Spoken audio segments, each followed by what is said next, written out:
কবিতা lockdown. অনেক দিন পরে কলম তুলেছি হাতে। লকডাউনে শিখিয়েছে বেঁচে থাকার মানে। বাঁচতে গেলে যা যা লাগে অভাব এসেছে দ্বারে।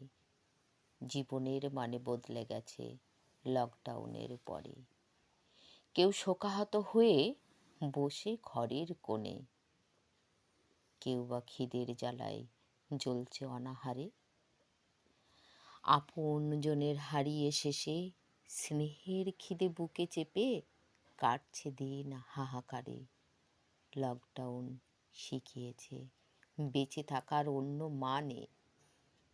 যাদের কাটেনি দিন অনাহারে তারা কি চায় বুঝবে কিছু এসবের মানে? কচি পাতায় লেগেছে দোলা, কাব্যিত্ব করে বলছে যারা, বুঝবে না তারা খিদের জ্বালা। স্নেহের খিদে, পেটের খিদে দুই চলে সমান তলে লকডাউনের পরে। লকডাউন শিখিয়েছে বেঁচে থাকার অন্য মানে। নমস্কার। কলমে মিতা মণ্ডল, কণ্ঠে মিতা মণ্ডল।